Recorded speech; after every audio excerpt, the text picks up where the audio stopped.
That's the It's thing. it's the John show. It's the Singleton one. did I'm it, right? telling you. John Huh? Singleton. John Singleton produced it, right? Yeah. But they still doing it even though he passed. Yeah, there was other writers on board, but Okay. this is the first season without him, obviously. But they did season 3, the finale was without him. And ironically, that was the episode that everybody hated. But it's been off to a good start though, so we're gonna see.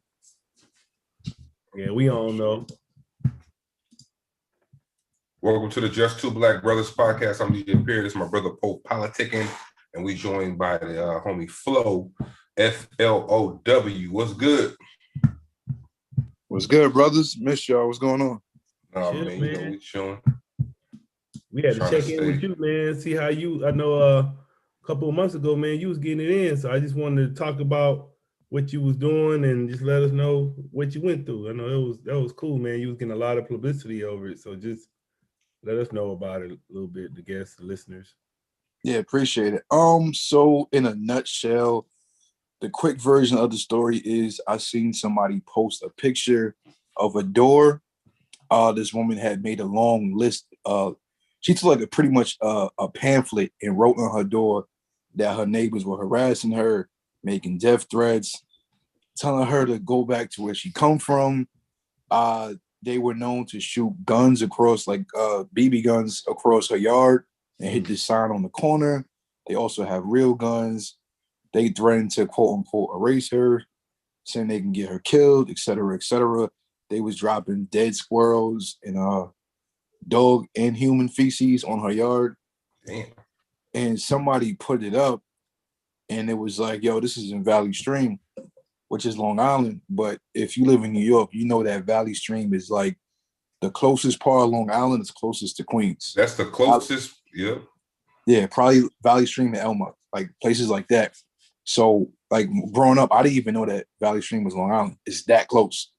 So I seen it and I just tweeted out. I said, hey, I don't know what's going on, but somebody give me this person's her name, her address, her number, something.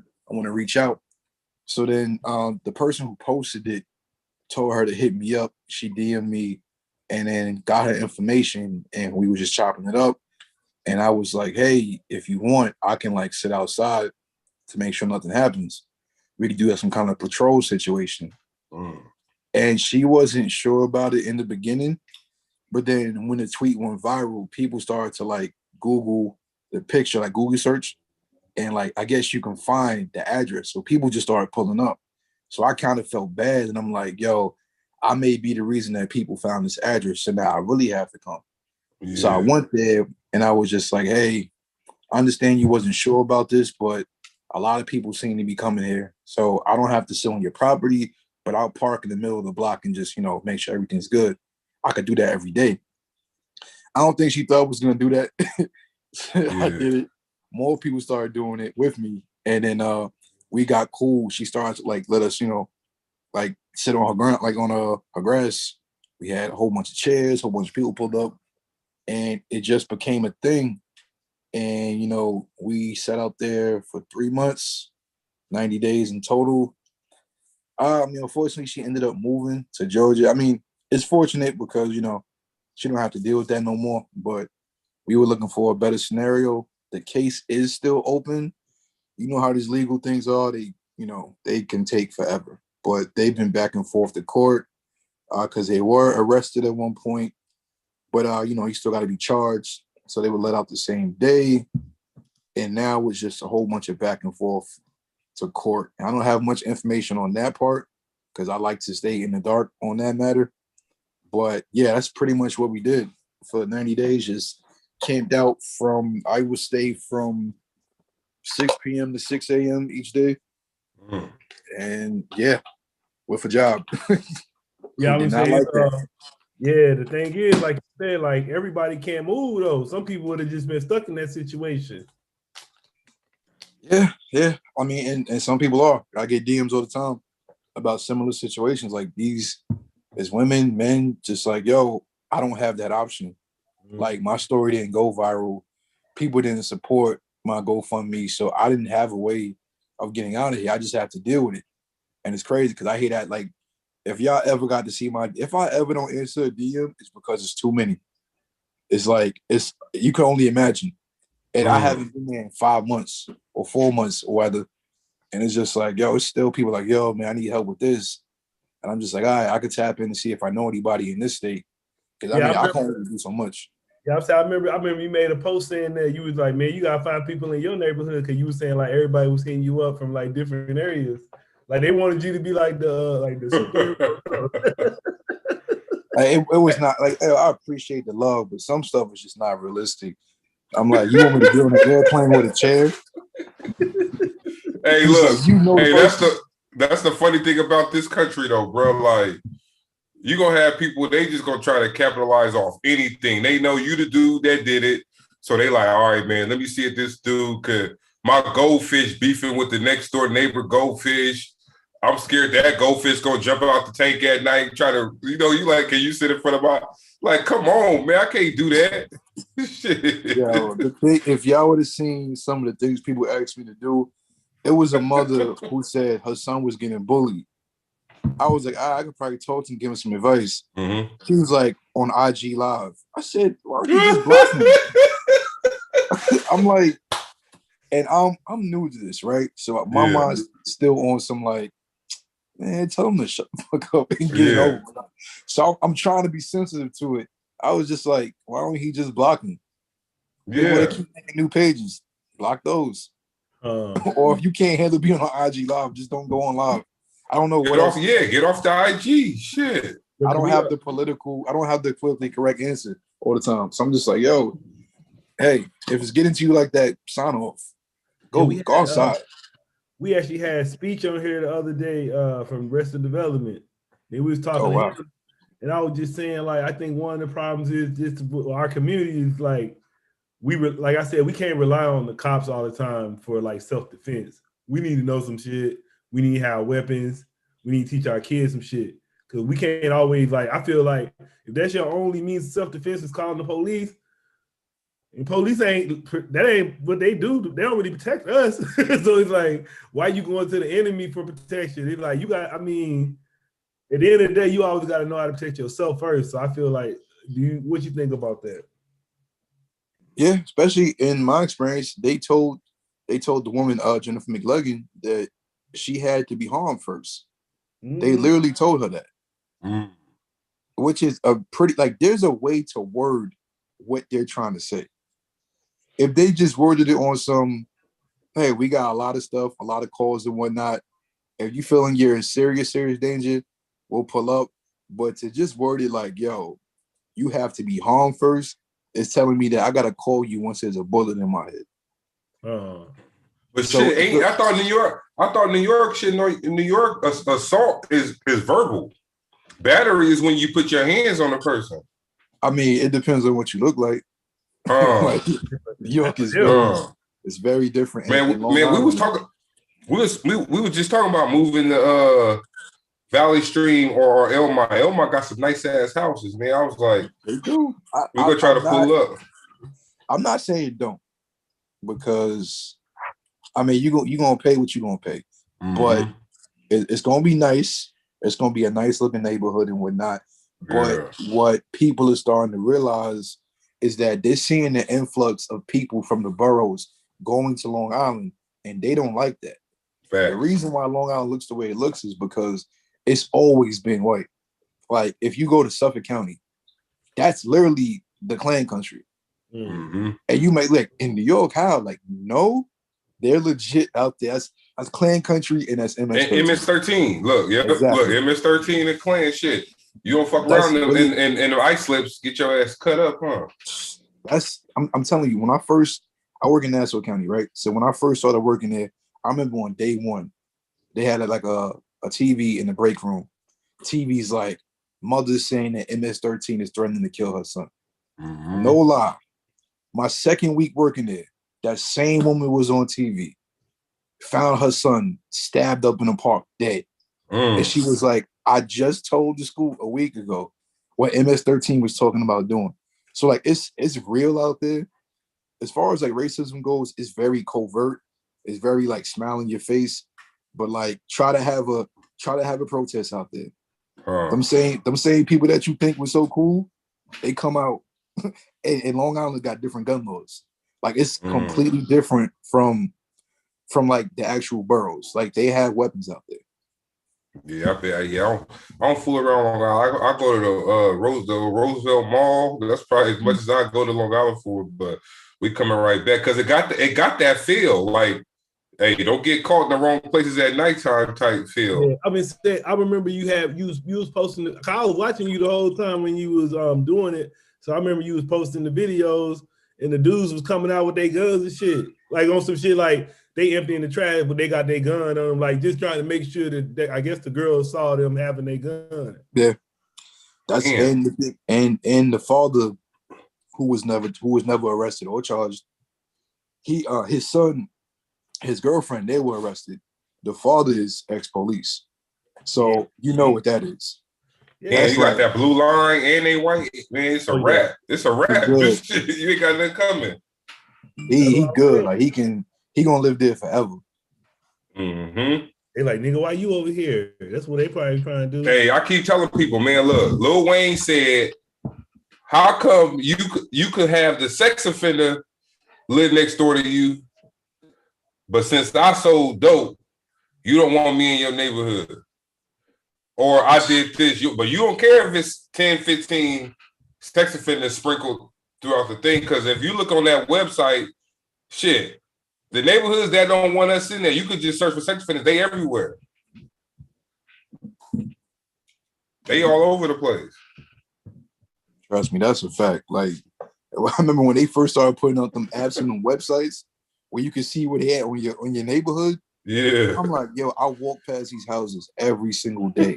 Now, granted, you can be on them lists and not actually be like what we think it is. Right. Because you got dudes that statutory. Yeah. Yeah. So like, it's rare, but there are people up there for like they pee by school or like, you know, stuff like that. But for the most part, it's But you got dudes that was like 19 and had sex with a 17-year-old, and they on that list too, though.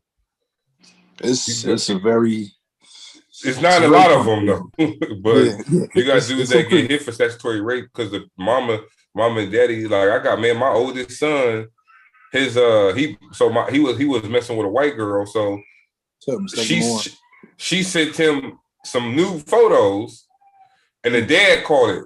So the dad gonna text my son like, oh, he called my son didn't answer. He said, if you man enough to get news from my daughter, you should be man enough to answer the phone. I'm like, tell that nigga to call me. Word. Fuck out of here. Your daughter, bro.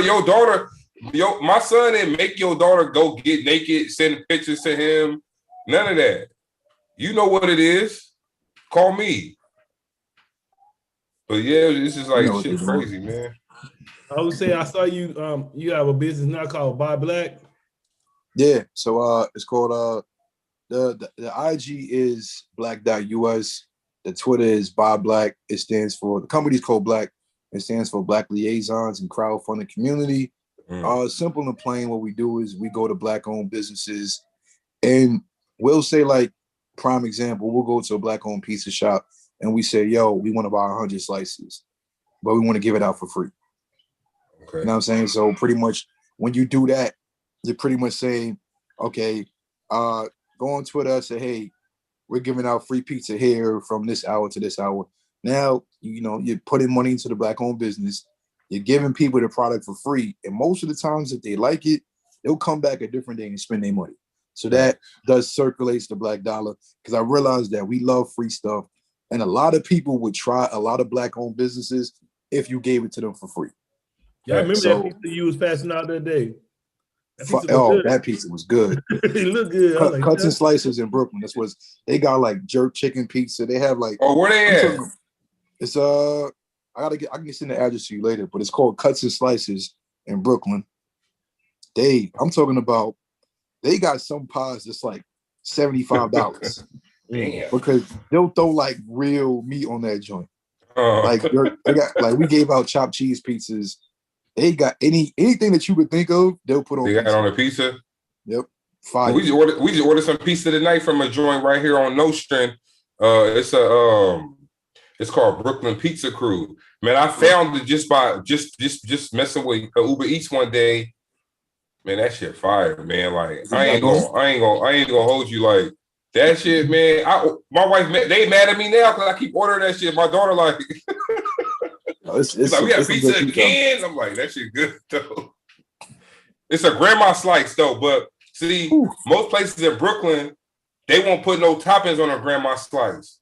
Yeah. But this place will put, man, they make the little bitty pepperonis that cup up a little.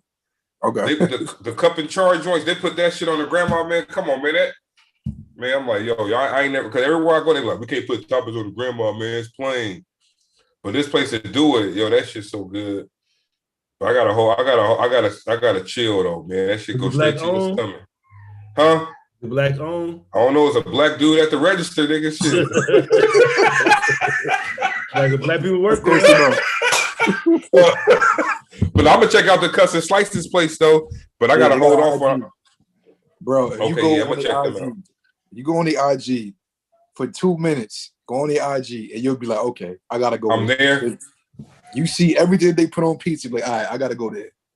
Look, I'm about to go in there right now and add them real quick so I can check it later. It's just regular Cuss and Slices on IG. Let me see. Give me 1 second. Yeah, I fool with the. Oh, this might be them. Cuss and Slices New York. Yeah, Cuss and Slices NYC. Oh, okay, yeah, I found them. Maybe having a couple celebrities that be coming there. Like it's starting to get big. So how the music been going for you? It's good. I'm in creative mode right now, man. I put all that stuff on the back burner. Like I ain't promote nothing. I ain't write. Everybody's like, yo, I know you outside. How was just writing? I said, no, I'm outside looking over my shoulder. Like I don't know what's about to happen. So I'll put it. We're trying to get you in one of them battles. Man, I had to put everything. Yeah, I think that was right when you was doing it. Yeah, you was busy. Yeah, I was like, yeah, I don't even like, and I wanted to. As soon as if y'all ever do another one, as soon as I drop this music, I got to drop because I'm working on. My goal was to drop 2 projects on the same day, like 2 EPs. Yeah, and I'm like 90% done with one of them, and I'm probably 75% done with the other one. It's all a matter of like, if my engineer said right now, studio's back open. I know he has some issues with his family, some family issues. So I'm not even like bugging him. But the minute that joint open up, we damn near done. So expect it soon. Spring, summertime, probably. Yo, real quick, I just saw a damn oxtail and chopped cheese. Yo, they tripping. I'm telling. I know they got everybody there though with all that on. They say that line. And I think they just got on. I think they got on Uber. Then. I think they just got on Uber because it was so crazy. Because they showed me it was like a Friday. This line was wrapped around the corner. That line was around the corner. I'm like, yo, and people were waiting. I'm like, that's crazy. Waiting like 40 minutes for a slice. Yeah, because they had no other option. But if you know you about to get oxtail and chopped cheese on a slice, you gonna probably wait though. Yeah, see, because they didn't have delivery, so now you got delivery. It's probably they about to be out of here. Yeah, all day. And then you helped them. Because that's where you went and bought the 100 slices from. Yeah, we did 150. And the funny thing is, they were already big before that. So my focus was, I'm like, all right, I want to start with small Black-owned businesses who kind of need the push. Yeah. So I seen their name, but I wasn't sure how big they was. And I'm like, oh, I see Styles P was going here, Jim Jones going here, like mad different rappers. And I was like, you know what? We already agreed to do it. Let's just do it. And so we did it. And there was a line, of course, for our free slices, but there was an even longer line from people wanting to pay. Yeah, because they tasted it, huh? Yeah, because we was giving out 150 chopped cheese slices. Damn. So it was other people who was just like, yo, that's fire, but I want to pay for this oxtail slice. I'm like, oh, man, regardless, they getting the bread. Yeah, facts. Look, I got a bakery out here, man. We interviewed Combat Jack's former wife. Okay. She got a bakery out here. Word? Yo, send me that info. All right, yeah, I'm gonna let her know. It's called the Brooklyn? Bakery on Burgers. She be having she be cool with Angela Yee and all them. She actually cool with she friends with Styles P wife. Okay. So yeah, I said she got a little bakery. So I said, shit. If you gonna do that, let me know, man. I put in on it. Me and Poe, a donation from the Just Two Black Brothers. Okay. Yeah, that sounds fire. I mean, look at Poe like shaking his head. No, I'll do it. Then say it's for both of us. Then that nigga the worst right there, boy. How you was saying it ain't a small business, but shit, it's a small business compared to like Pizza Hut and like them. Yeah. That's true. Yeah, I definitely want to do a bakery just to change things up. Cause we kind of slowed down due to COVID. I know some of these places was like, even we did an ice cream shop, but we had the social distance. Like our first real event was an ice cream shop. I didn't know how big it was going to be, but it was like 275 people showed up. Damn. And the thing is, it wasn't like, it was the type of ice cream that he was like literally making it. Like you saw the smoke. It was rolled ice cream. So he had to roll it. And it got to the point where we had to turn people away.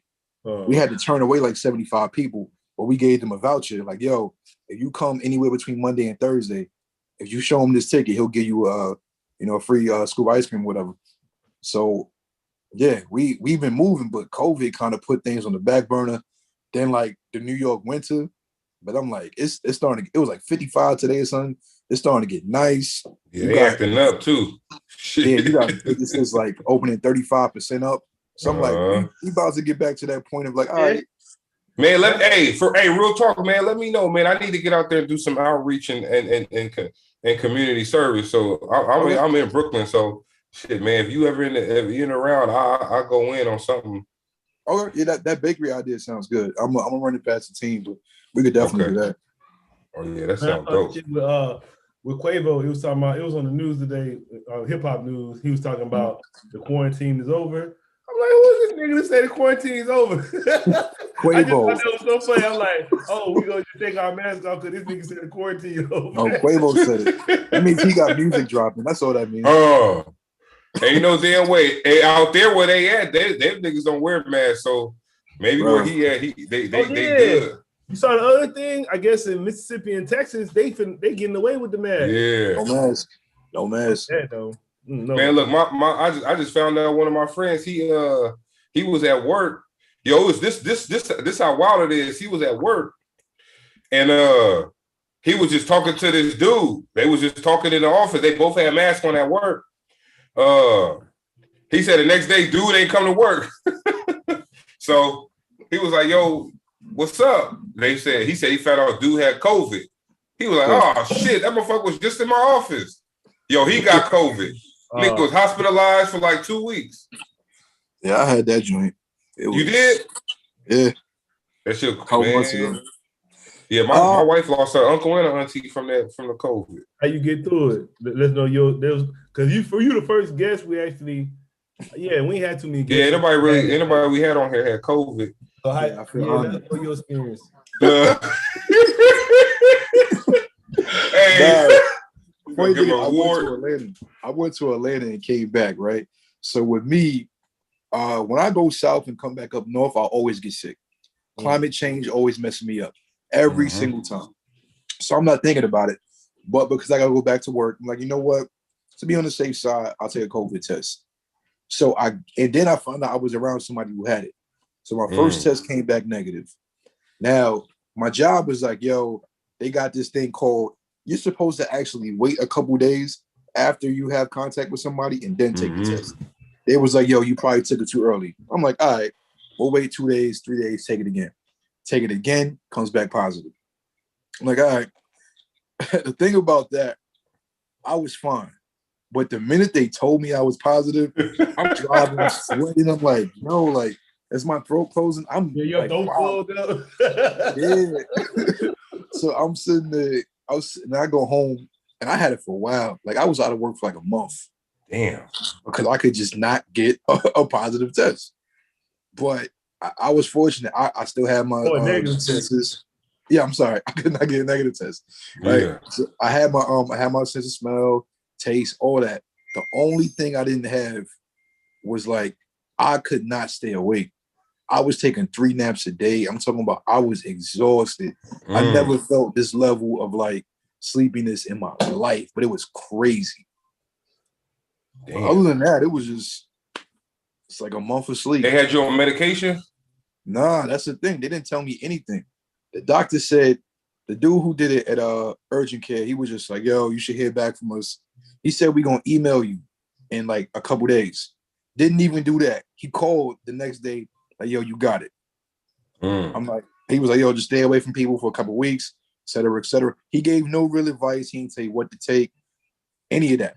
But they gave me the call, like, you know, the state calls you a couple days later and they actually offer you a free hotel, which I would have took it.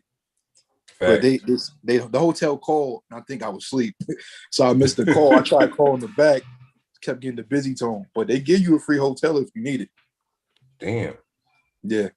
No, that's what's up. But even though you getting a free room for it. Well, I guess it wouldn't be bad if you got it, but you ain't got no symptoms and you got a free room, but they just keeping you isolated from everybody else doing that. Yeah, they know some people might not have anywhere to go. You know what I'm saying? Like, I had a basement. I'm just like, yo, nobody come in the basement. It was that simple. I had a bathroom in here, you know, Uber Eats, leave a door option. Like, I was straight. Yeah. Nah, that's a crazy thing about it. I think one of our Marine boys got a heron had it. Man.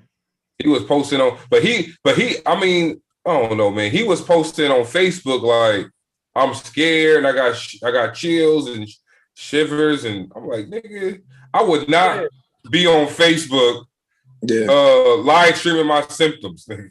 Yeah, I'm gonna keep it like with me. I think it's your mindset, man. So I just tell myself, I'll be like, man, I'm gonna protect, like God gonna protect me, man. I got a shield across my body. No weapon formed against me shall prosper. This shit, all that shit. And I just I take my vitamins. But if you sitting there like, when I'm gonna get that shit, you gonna get it. Niggas be really waiting on that shit. And that's all they think about. Like, oh, I got COVID. No, I thought I had that shit when it first came out. I was like, I might have had it because we didn't know what that was last February, March time frame when you was coughing all over the damn place. Yeah, we was coughing for like 2 months in a row. Remember, Poe was like, hey, we did like three weeks of shows. He was like, damn, nigga, you still coughing? I'm like, yeah, shit. I don't know what's wrong. We probably all had it. Yeah. To be honest. And like they said today on the news, it was like, they had a little article. They was like, yo, where'd the flu go? Yeah, that's what before I said too. Where pneumonia went. Where all the other stuff go at? They don't know. Ain't nobody getting the flu and pneumonia no more. Cold. You can't even get the common cold no more. Shoot. That shit. Yeah, that shit wild. I was listening to this thing today. It was a video of Wendy Williams and Farrakhan. They were just the anti-COVID vaccine. Look, what kind of combo was that? No, they was both talking about the vaccine. Like they was together. No, I guess that dude, you know that dude Rizza Salam. Yeah. Okay. Yeah, he made a clip. So first it was Wendy Williams talking to Dr. Oz, and she was saying she ain't trust. She's like, I don't trust it. He kept asking like, well, you got millions of people watching you. Then you might have. She was like, I ain't saying don't take it, but I ain't taking. I don't trust it.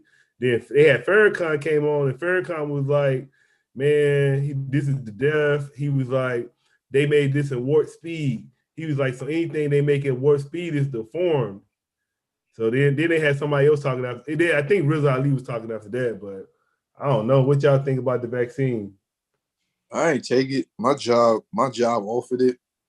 I was surprised at how many people at my job took it. But it was like, especially the black people. I was just like, yeah. I've been through I'm not even a conspiracy theorist, but I'm just like, they did make that kind of fast. Yeah. Like, this is probably the quickest vaccine you've ever seen. And they got like 8 of them. But how you make like 8 vaccines that fast? Hey, you know the thing about it take twice. The thing about it, man, I worked at a laboratory for like 15 years. So I know no fucking trials take like 2-3 years, sometimes more than that. So they made this shit in like 6 months, 3 months. No, this the trial here. Exactly.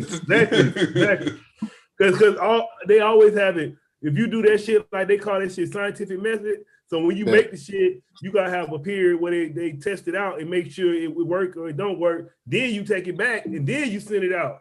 So they just skipped that part. So that's they doing a trial now because they feel like it's an emergency. Flo, I see you doing a Clubhouse thing, man. That's taking off. That's good. Is it working out for you as far as like some notoriety? I see you doing big things on it. Yeah, I mean, I don't have the reason why I asked you that is because a lot of people feel like, what can I get out of Clubhouse? But have you seen like it opening some doors and stuff like that for you? Without saying names, I have some very interesting phone numbers in my phone. All from Clubhouse. Yeah, but it's my thing is what I'll say about Clubhouse is there was a sweet spot to where if you got in at a certain time, made your connections, cool. But the world is opening back up. Yeah. I'm not gonna be on my phone on a Friday night at 10 p.m. Like you see it's like the same thing with Versus. It was huge. It was all inside. It reminds me of that line we used to do back in the day. That's what I was like, they brought this shit back. That's what it reminded me of the chat line. Wow. No, I was like, man, I can't do this. It felt like that shit feel like I'm like walking into a lunchroom and trying to find a place to sit. I was like, I can't do this, man. and then you would see shit like, man, I don't like when people be fronting. Like, you got a lot of fronting people on there, and mostly it was a lot of females. So it was like if you in a room with 21 Savage and Nick Cannon, nigga, and I try to talk in there, you gonna be like, oh, nigga, shut your ass up, nigga, because you want to try to stunt or clout chase with Nick Cannon. I don't like the people that be screenshots. They put that shit on Instagram. I'm like, why can't Clubhouse stay on Clubhouse? Why y'all got a screenshot? They'll take your account down. They find that. Oh, for real? Yeah, they implemented that. I mean, they got fined at first, but they have it to where you're not supposed to screen record. They're trying to keep it just on Clubhouse. But I'm like, I'm not gonna say it's gonna die out because I still do some things on Clubhouse. I'll never say that. But it's a nice quarantine thing. Yeah, and that's the thing. A lot of things were nice during quarantine. When the world opens back up, it's just gonna be like, all right, do you really want to be on your phone? Right, because you're gonna be on a train trying to get to work, on a bus. Like, you ain't gonna be on that, listen to that shit on the But my favorite thing about Clubhouse is that they be doing that little screenplay shit. That shit's funny. But they be doing all them little I thought they were doing Precious. Man, they had me rolling so hard when they was doing Precious. Wait, what they do? They be doing like auditions. So you just read the script? Yeah, but they had like whoever the fuck they had like the judges, but the judges, like one of the girls was from BET. Then the other girl, it was like real ass fucking like you really doing it. So they had, but you could do anything you want to be on Precious. So if somebody be like, oh, I was a chicken, Precious was eating. And they'd be like, excellent. They be on that wallet, man. I was like, man. Nah, it be some creative people up there. Like when it's creative, it's fun. But like after a while, you're gonna see a whole bunch of other rooms too, and it's like, I ain't going in there. Yeah. I remember. I think I've been in there twice. I seen a couple rooms. I think it was a room you and Night Wonder was doing one time. Yeah. That was cool. Yeah. But yeah, I said it's one of like posts. It's like, damn, which room do I go into? It's a gang of these damn rooms. Which one do I actually supposed to go in? Am I supposed to just listen? Do I talk? But I saw F.L.O.W was doing some albums on there. I saw you doing some albums. Oh, that's what you started with. You was doing like top rappers and stuff. I was doing comedy. We was doing brackets. So we did R&B, we did hip hop bracket, and then we did a black movie bracket that just finished. So pretty much like we started from like with the R&B, for instance, we did 94 to 2020. Every night we voted on the best album from each year, and then that album automatically made the bracket. And then we had wild cards because we needed 64 albums. So we was like, all right, the 24 that did not win this year, the top 24 is gonna make the list as well. So we had 64 movies, and every night we did 4 matchups until we got to the winner. Y'all was busy on there. You was on there every day with that content, man. I stretched it out for 3 months. Now I think I saw that one. No, that was dope though, because that's kind of like what we did. We would chill. Like I said, quarantine had you trying to figure out something. So we had the R&B joint, little R&B tournament. Then we did female rappers. We did best rapper of the 2000s. And then we got some guys together and did our own little Zoom versus joint. So basically, it'd be like you and Poe pick 10 songs from the. We did 2 songs from the 70s, 2 from the 80s, 2 from the 90s, 2 from the 2000s, and then we did a wild card song. They sent all the music to me. We'll get on Zoom and just play each song, and they'll vote on the winner. And we gave like $200 to the winner. Okay, that's fine. No, that was tight because everybody at first the dudes they want to do R&B. Everybody like, nah, that's gay, man. All these dudes do R&B, but that's probably the best one we did, huh? Hell yeah, they was talking about all that shit. When they started doing the R&B, them niggas in love. It was like 30 niggas in there, all of us R&B. Being quiet too on video, just looking at each other, listen to R&B. I was like, this shit crazy. I was like, man, y'all friends, y'all niggas friends, bro. But I know. They fighting over R. Kelly songs. Oh God! It's like, man, R. Kelly was winning over everybody. So everybody started picking R. Kelly. Yeah, we was on ban R. Kelly from it because they ain't even fair. Actually, if you like really being honest, you got anybody out there? You got anybody out there that will be able to challenge him in a versus? In a versus, probably not. Funny is we banned him from the bracket. Oh yeah, that's what we did. Decision. We were just like, yo, we're not even gonna have him. I mean, not because he's a cheat code, but because everything else. All the other stuff. Like, we're not even going to touch on that. But I think you might be able to get him with Marvin Gaye if you put the right songs in there. Yeah, you might be able to get him with Marvin I don't know Gaye. about 20 though. I think he would lose on a 20. Yeah. I love Marvin, but now he ain't gonna be able to go 20 songs deep with R. Kelly. But if they did like 10, it's a wrap. Yeah, 10 is crazy. Marvin got a top 10 for anybody. All day. But some people say Usher, not even Bobby Brown, because Bobby Brown ain't got that many solo songs. No. Listen, man, I'll take Stevie over anybody. Oh, yeah. I give you a crazy set from Stevie. Yeah. I can see a Stevie set. Man. Rocket, my shit, Rocket Love. Don't know about Rocket Love. My favorite song ever. I'm glad you said that. They don't know about favorite song of all time. Somebody played it in the tournament though. I remember. I think by Dre. Yeah. Yeah. Rocket Love. That's a good joint. Yeah, you got. Hell yeah.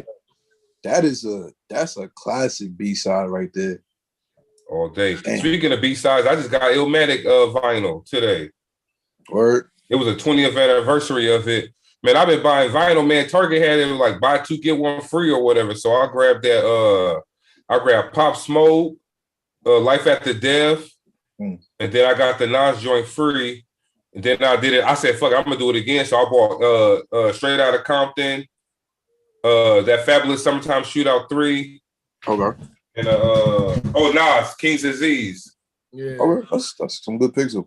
Yeah. I was like, that's straight, huh? No, I was gonna ask him. I said, I know you gotta go pretty soon, but I know you're a big Nipsey fan, so I just want to ask you what you think about. I feel like we ain't been hearing nothing about nothing. So what do you feel about, like, where we at now? About they trying to like do the Men in Black shit on us? What you feel? I think you got a Nipsey tat, right? Yeah. I'll turn the camera again. Say prolific. That's dope. Yeah, I got that the day after he died. But yeah, I mean, you can tell, like, as far as music wise, you can tell that they're trying to do something, because it was a couple weeks ago they had the Marathon visual album, the Marathon mixtape. I was watching some of it. Yeah, like it was just like a little long for my likings. Like it was interesting, but I'm not gonna front. I wasn't like fully engaged in it. Like I'll finish it one day. Like I was like, all right, it's something to give the fans. And then, of course, you got the song with him and Hove, which was dope. But they saying that, this album's gonna be finished. I just hope that he did most of it while he was here. Yeah. I don't really like albums after death too much, but I'm definitely gonna listen. But I mean, hopefully it's dope. Rest in peace. Did you watch the I Got a Story to Tell? Not yet. I'm actually gonna watch that probably today or tomorrow. I heard it was fire. Yeah, it's good. I said, man, they just trying to drive the wheel. You feel like I liked it. I did like it. It made me want to go. It showed me. You know what? I'm gonna be completely honest. Watching that, I was like, that nigga the GOAT, bro. Like I had Pac as my GOAT, but just like watching that and reliving like all that, man, like, yeah, like it's hard to put Big as a GOAT because he only had 2 albums. But if you saying it between him and Pac, yeah, Pac had shit that you go through every emotion listening to a Tupac album, though. It's if you going out who rhyme the best, you gonna say Biggie. But if you probably going like, man, who your favorite, who make you feel it, people gonna say Pac. But my thing with the Biggie joint was that nigga, when you listen to Big and Pac too, but when you listen to Big, you would never think that nigga was like 23. Yeah, he was young, rapping like that. Or 24 years old. He was younger than that one. You ever thought about that? Like, damn, that's 24. A 24-year-old spitting shit like that. Yeah, it's like he's been here before. Right, you been here before because, like your family said, you didn't really live that life. Nigga, how you had? But how old was Pac? Pac 26. Pac 25. Pac 20. Pac was 20. Pac was born in 71. So 96 he was 25. Yeah. They both was 24, 25 when they died, but it's like 2 dudes like that, you would never think like, oh, these niggas is 23, 24, 25 dropping content like this. You would never hear that again. Imagine if niggas would have been dropping albums in their 30s and 40s, how they would have been sounding. They probably doing some whole other shit. But they said Big was only going to drop Life After Death and stop, right? Yeah, they said he wanted to do 3 albums tops, but he still was fine with the 2 that he had. I think he was gonna push Junior Mafia. He had like a whole plan for them. It wasn't. I guess he wanted to be on his Diddy type stuff, but he didn't want to do that many albums. Yeah. So watching that, I was like, okay. Like this nigga really was cold. Like I knew he was cold, but it was like just listening. I got a story to tell. That's all right. That's like one of my favorite Biggie songs anyway. Crazy. That and the one with him, Diddy and Too Short. Cause I like Too Short verse. What's the world is filled? Yeah. That's my shit right there. But yeah, what time you got to get ready to go because of the snowfall about to jump off. You said you got an album coming out this year? Yeah, definitely this year. 2 projects dropping this year. I'm gonna aim to do 3 this year.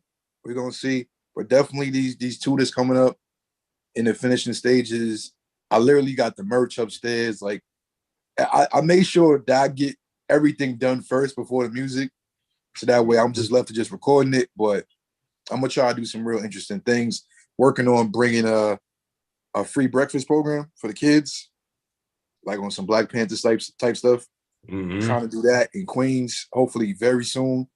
Probably around the time school let out because kids gonna need food and whatnot. So I'm trying to do some dope things and definitely link me with information to that bakery because I already got ideas running through my head right now. That's what we can do. My wife cousin, she be doing her thing. She did for Halloween. She did a lot of parents don't be says it was COVID, so she got the church. She gave out just bags of candy. She gave out books and little educational DVDs at the church. So we pulled up and helped her give out stuff. Yeah, that's like my passion, man. Like I can't stand to see especially like little Black kids struggling because I know I struggled as a Black kid. So I'm in a position to give back. I can't, man. So I also had I was talking about it was a nonprofit called College Not Corrections. We was gonna go to the low income schools, neighborhoods, and the kids take give me the top 10 kids with the highest grade point average that come from the low income houses, and we'll pick 1 or 2 and just take the family out to an amusement park. Or just to a nice little dinner, man, because they can't even afford to go to Ruth Chris or something. Just take them to a Ruth Chris or something. Let them hey, this is what you can do when you apply yourself and get out there and because you know what it is. A lot of people say, "Oh, my whole family was in jail, so I'm going too. I'm a product of my environment." But I'm like, nigga, my whole family went to jail too, and I ain't go. Exactly. You broke so that ain't your destiny because your whole family did it. But a lot of them think that way. They're like, shit, nigga, why you saving college money for me, nigga? I'm going to jail. You better say that for my bail. Shit. That's a sad reality, too. All day. They were saying I got a story to tell was about Anthony Mason. I thought it was John Starks. No. Oh, he said 6'5". Anthony Mason was 6'5". I just looked it up. It said, "Did he confirm?" Because Fat Joe the one said it. Then they said, "Did he confirm?" Yeah. It? I just looked it up. Hey, what did he say? He started pulling mad shit out the floor, huh? Like, here's 100 cash. Just don't shoot my ass. Yeah, that's not the person to mess with. Mason was not. He was not the one. Anthony Mason was not the one. All day. And what? Who said that? JB Fox like, yo, you hanging out with Anthony Mason and them? Like, nah. Oh, that was it was Cedric. Oh, Cedric, yeah. Like, you always fighting. You like Anthony Mason. That's not the one to mess with, dude. That's all day. You ain't fooling with Anthony Mason. It was Oakley. Who was on that? Oakley too, right? Oakley was on that team. You gonna be bruised up at the end of that game. That's a fact. They ain't gonna score no points. And they gonna talk shit. The Knicks doing all right too, huh? I'm not a fan, but hey, shout out to them, man. They doing their thing. I'm a Blazer fan. Oh, okay. But, oh yeah, Melo. Oh, so you Melo doing his thing too? He is. He it's off and on. Yeah. You know, he had that one good game. You'd be like, oh shit, okay, Melo back. Then he like 9 points, 11. Yeah, they show you the highlights. Like he had some games where I'm just yelling at the TV, like, yo, Melo, you're not that anymore. And it's fine. I remember when they got him, it's like, hey, yo, B, they say when we come off the bench. Like, yeah, nigga, you gotta come off the bench, bro. Like, nah, but he on some like he coming off the bench, but he gets 20 minutes a night. All day. So you could tell. He like Lou Williams. He like Lou Williams, man. I be like, Lou Williams be scamming because Lou Williams could start. But he like that 6th role trying to come in and be a hero and save the team and steal all the awards. That's a fact. All day. But all right, bro. You know you gotta do your thing, man. We appreciate you coming through. Appreciate y'all. We're gonna talk, I'm gonna get you. I'm on the bakery thing ASAP, bro. I got you. All right. And definitely get them cuts and slices, man. All day. I'll holler at you, bro. All right, bro. Thank y'all. Peace. All right, yep. Yeah, we got the next one.